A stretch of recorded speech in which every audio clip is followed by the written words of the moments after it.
What you doing, Daily Dreamers? You got Mathers back for another video, and today I want to go over a league that I actually took part in over the last few weeks called the GLA, the Global Leagues Association. This is their logo. Basically, the idea behind this I think is pretty cool. A bunch of leagues basically go head-to-head every week. So these are all the leagues that took place, that took part in it, and that, of course, I was part of the VDL, if you don't know that.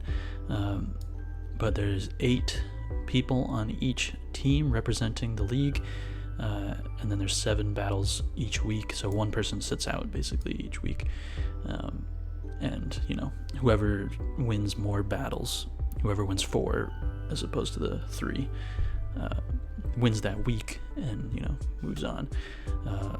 So how it worked was, as a league, like everyone on my team with the VDL, you know, like Ari, Don, Jose, friends of mine like that, we all drafted our own team of Pokemon, but we weren't like competing against each other. Like we were like, okay, let's divide all the good Pokemon in between each other. So we all got our good teams. It wasn't as a competitive draft, you know, among ourselves,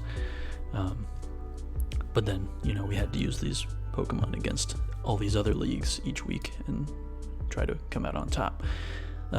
So I want to go over my personal draft, which is here. This is only the first few of them, but one that I was really excited about was I used regular Cinderace in the VDL Season 1, so I felt really pretty comfortable with it. And this league actually allowed Libero. And this was, you know, obviously Libero is allowed currently in competitive, but this was like months ago. And they were allowing Libero, so I was pretty excited. I was like, you know what, give me that thing. I've used this thing without Libero, and it's pretty good, and it'll be even better with Libero, and it was. So that was pretty cool. Brought in Corviknight. Now keep in mind, this definitely is not an example of what I would draft if it was just me. Like if I was just in a league where I was the only one on my team and I was fighting everyone else. Like I personally might not want to draft Corviknight because it's not really a Pokemon that I want to use that much, although I did have a lot of fun with it in this league. But it's a pretty good Pokemon, and I wanted to make sure that I was doing my part for the team. Like I wasn't just drafting for fun. I wanted to make sure that I actually had good Pokemon and I could win. I got a lot of help from my other teammates, other VDL teammates in this, and Corviknight was my next one. I don't need to talk too much about Corviknight. If you watch Pokemon videos, you probably are pretty familiar with Corviknight being pretty good, and it is. Next I got Mega Gardevoir, which is pretty cool. Obviously Megas haven't been allowed in like official competitive format since Gen 8 came out, so it was fun to use it. Again, you know, this is my team, but it's not what I would personally pick most of the time. Anyway, Mega Gardevoir, really strong, really good bulk too as well. Well, not really good, but really good special bulk. Okay, I'm taking too long here.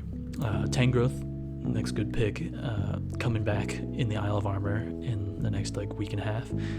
Very good Pokemon. Didn't end up bringing it too many times though. It's kind of a weird Pokemon. Nidoqueen was definitely a big part of my draft. As you can see, I'm already trying to figure things out here. It's a good speed tier. It can be very strong offensively, combined with like Life Orb, Sheer Force, Poison and Ground. Pretty cool, like typing defensively. You can take on like Fairy types, Electric types, obviously. So it's pretty cool. Lots of great coverage moves. I'm just a big fan of Nidoqueen and Nidoking in general. So that's the first few, and here's what I got next. Muxi.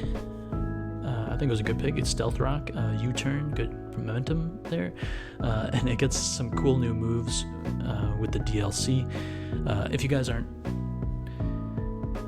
what I'm saying is that there was a list that leaked out. It was all the moves that Pokemon are going to get when the new DLC comes out. They'll be like either move tutor or buy the new TRs or TMs or whatever. So Muxi got a lot of cool ones, including Nasty Plot, which I tried to bring one week but ended up not bringing, and I thought it could have been cool, but because Muxi does hit like a pretty good speed tier at 95, and obviously very good defenses, so being able to use Nasty Plot to boost that special attack and get it on par with the rest of its stats, I think it'd be pretty cool. and it gets a lot of crazy coverage moves because, you know, it's technically legendary, right? Anyway, Noivern. I saw Noivern was very cheap on the draft, only like 7 points or something, and I was like, this is way too cheap not to grab this thing, and boy, they did not disappoint. I think Noivern, one of my personal favorite Pokemon, very cool Pokemon, very fast, very strong, obviously. Well, not very strong, but very fast, and pretty strong, especially offensively.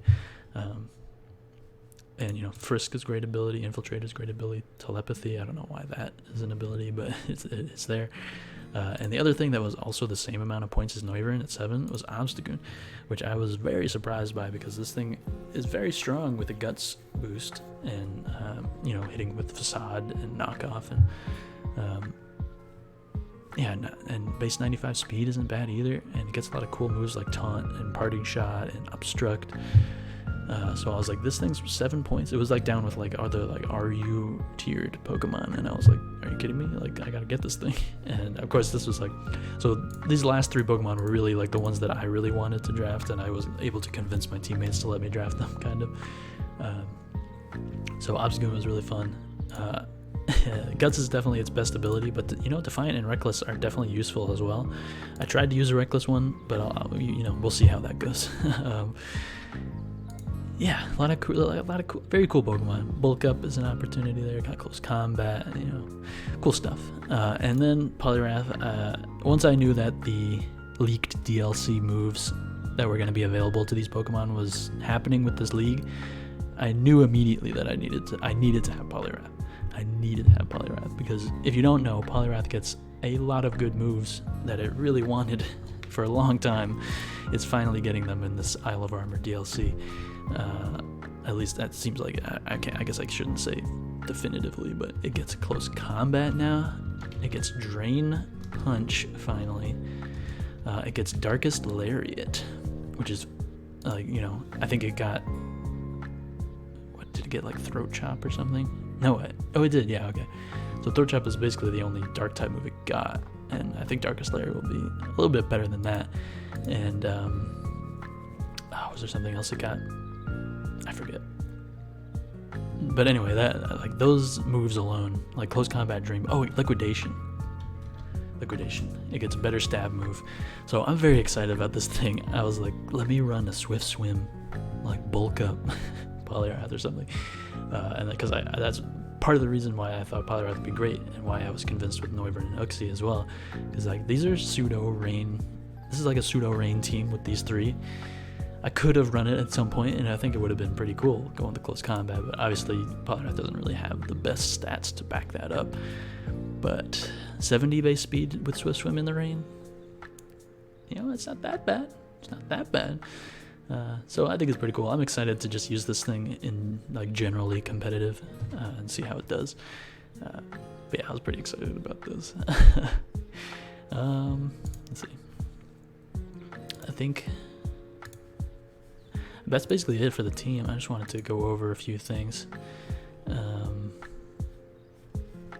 I guess I'll do the next video. I'll do the first battle. Oh, why did I pull that up? I'm losing my mind. Okay. I'll cover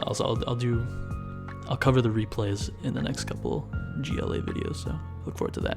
Peace out and keep dreaming.